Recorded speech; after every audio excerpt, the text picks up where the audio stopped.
Imaginem acordar um dia e descobrir que tudo que você aprendeu sobre países, fronteiras, bandeiras, hinos e até patriotismo foi inventado há pouquíssimo tempo na história humana.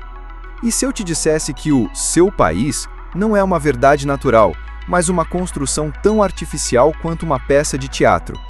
Porque ninguém nunca nos contou isso na escola. Neste vídeo, vamos revelar como a ideia de nação, que parece tão sólida, na verdade é frágil, recente e cheia de contradições. Uma descoberta que pode virar sua visão de mundo de cabeça para baixo.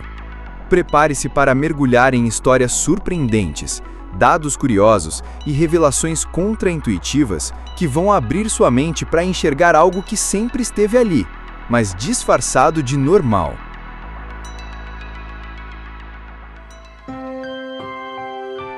Poucas coisas parecem tão naturais quanto a ideia de pertencer a um país.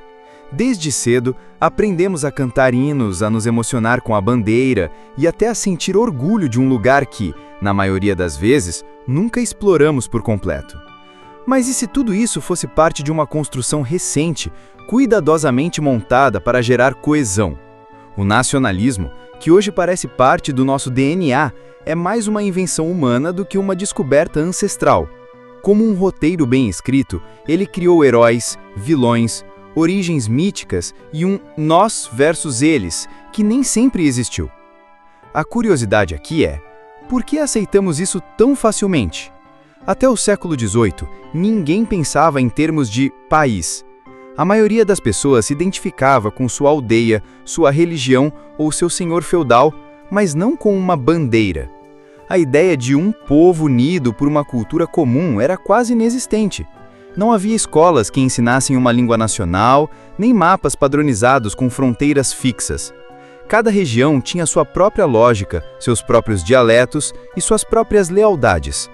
O sentimento de pertencimento era profundamente local e, muitas vezes, passageiro.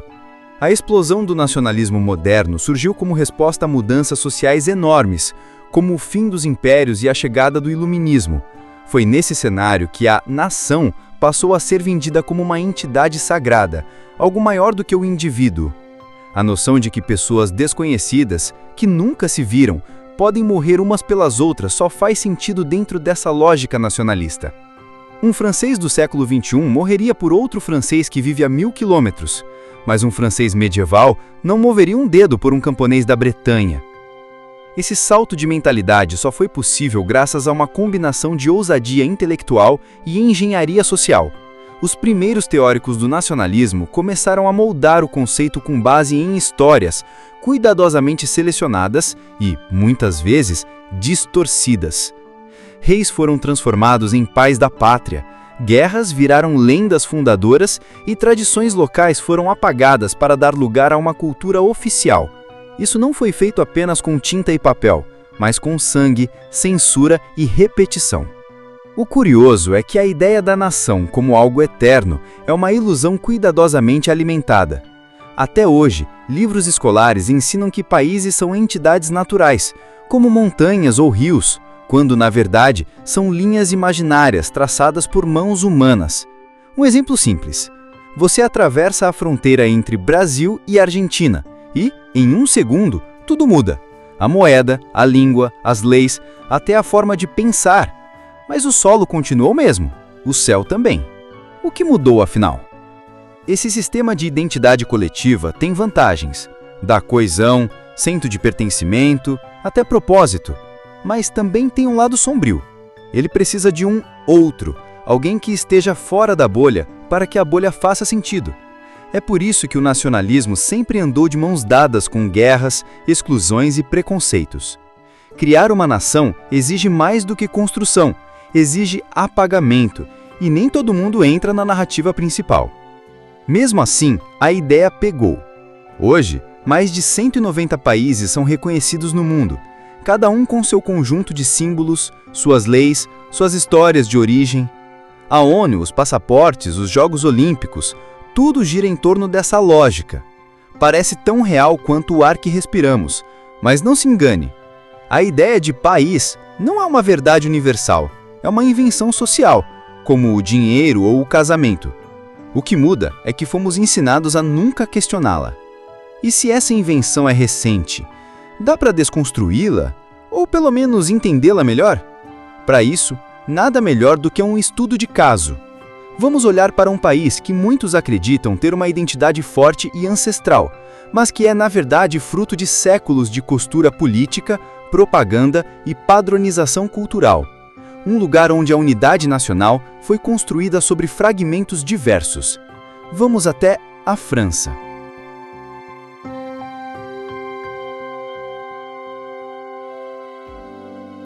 A França que conhecemos hoje é uma invenção surpreendentemente recente. Por muito tempo, o território francês era uma colcha de retalhos feita de dialetos, costumes e identidades locais.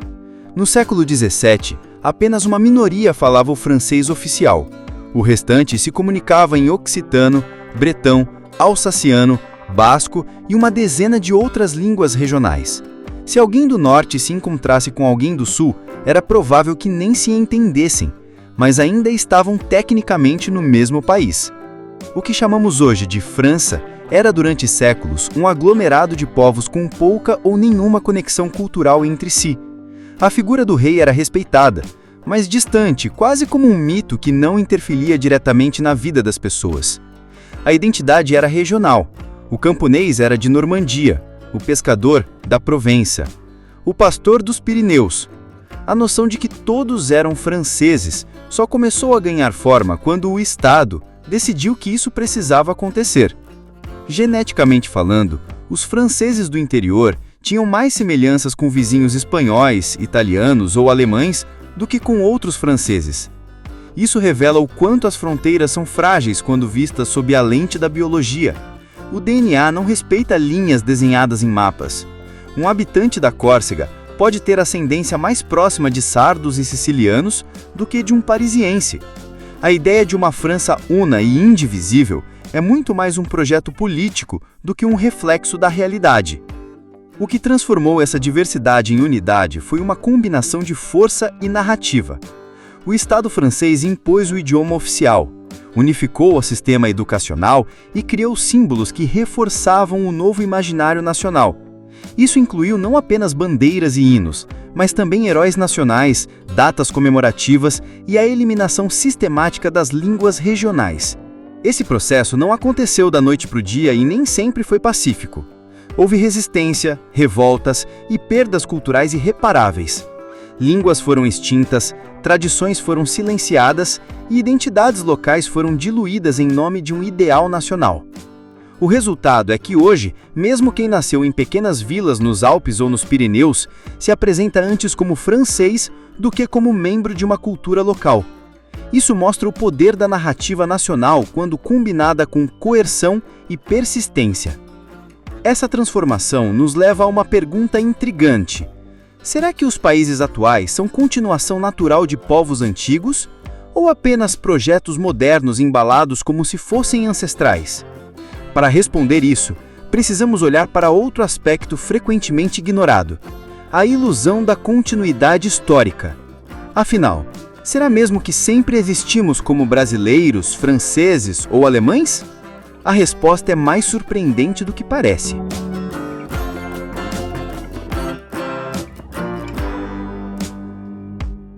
Não é raro ouvir que países como a França existem desde sempre, como se fossem montanhas erguidas pela própria natureza.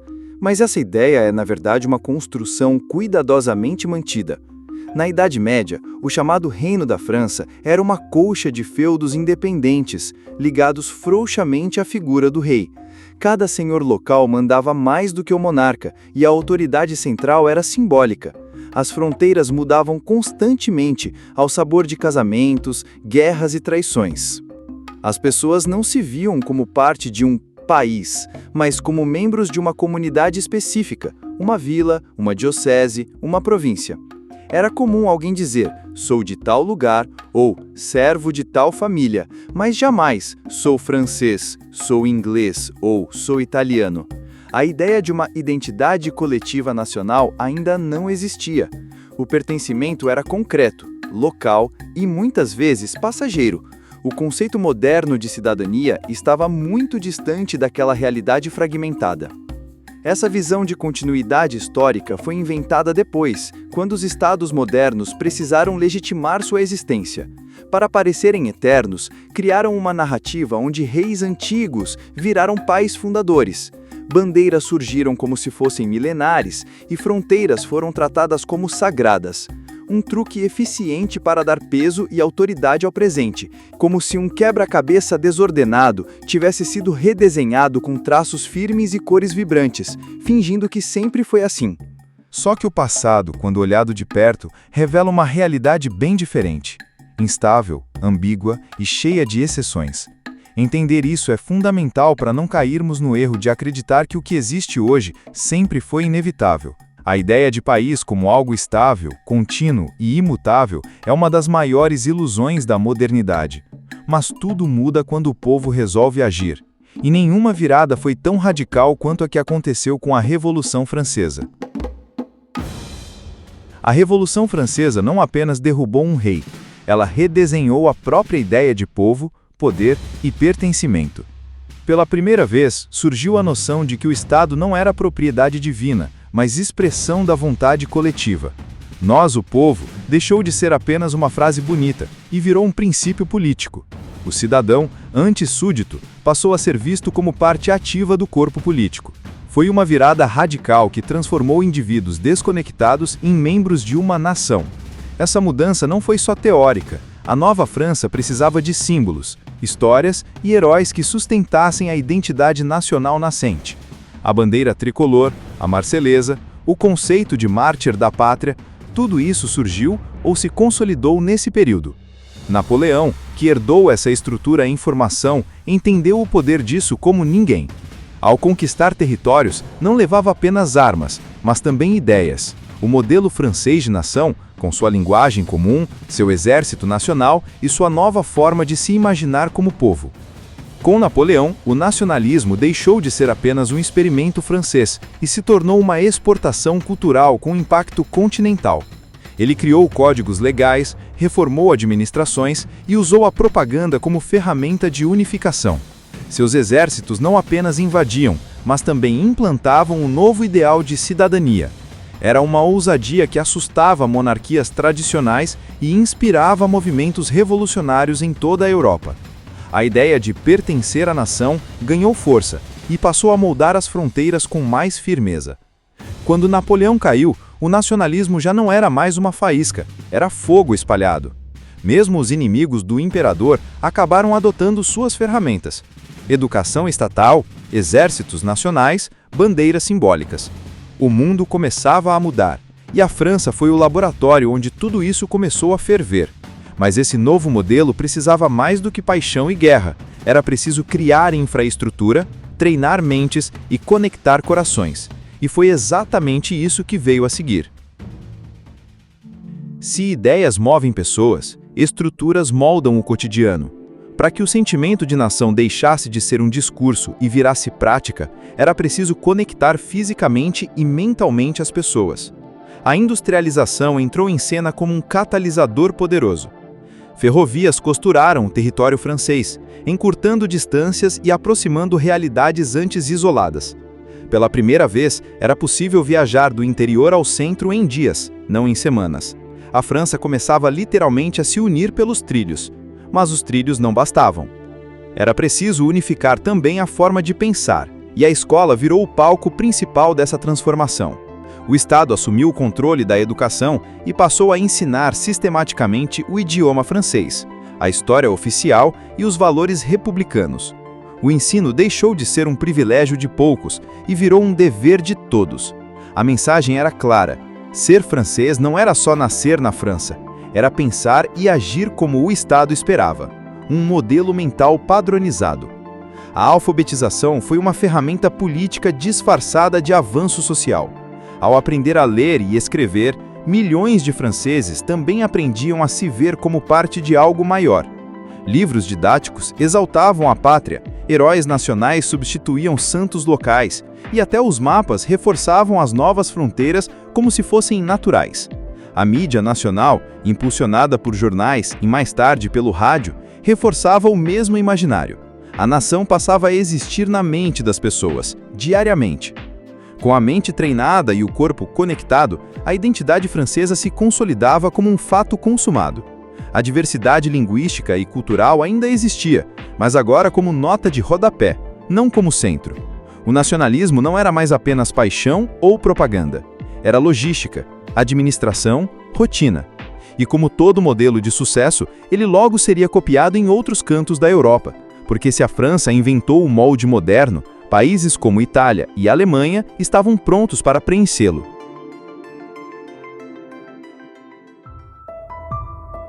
Quando uma ideia funciona bem em um lugar, ela tende a se espalhar, e foi exatamente isso que aconteceu com o modelo francês de nação. No século XIX, a Europa estava repleta de reinos fragmentados, línguas regionais e identidades sobrepostas, mas o sucesso francês acendeu um alerta. Unificar populações sob um ideal nacional poderia gerar poder, ordem e prestígio internacional. Era o começo de uma corrida por construir nações onde antes só havia territórios soltos. O mito da nação começava a cruzar fronteiras. A Itália, por exemplo, era mais uma ideia do que uma realidade.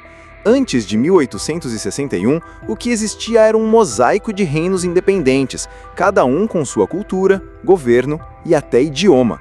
Menos de 3 em cada 100 habitantes falavam italiano como língua principal. A unificação veio com espadas, mas também com palavras. Livros escolares, jornais patrióticos e o culto a figuras como Garibaldi e Mazzini. Criou-se uma história comum para um povo que até então não se via como um só. A Alemanha passou por um processo semelhante, mas com sotaque prussiano. Bismarck, o cérebro por trás da unificação, entendeu que para construir um país era necessário fabricar uma identidade. E identidade, como vimos, não nasce do acaso. É cultivada com símbolos, guerras e conveniências políticas. A língua alemã foi padronizada, o hino nacional adotado, e a ideia de um destino comum germânico se espalhou como nunca antes. O Império Alemão surgia, carregando o peso e o orgulho de uma história recém-reescrita. Nações menores também entraram no jogo, tentando encontrar em suas lendas locais os ingredientes certos para criar um povo imaginado. A cultura passou a ser vista não como algo vivo e mutável, mas como uma herança fixa a ser defendida. O passado virou ferramenta de construção, muitas vezes ignorando a diversidade que existia em cada território. Os povos começaram a se ver como capítulos de um livro único, mesmo que tivessem sido escritos em línguas diferentes. Era o triunfo da narrativa sobre a nuance. Esse modelo europeu foi tão eficaz que logo seria exportado para além dos mares, especialmente durante o processo de descolonização. Mas, ao ser aplicado em contextos completamente diferentes, começaria a mostrar suas rachaduras.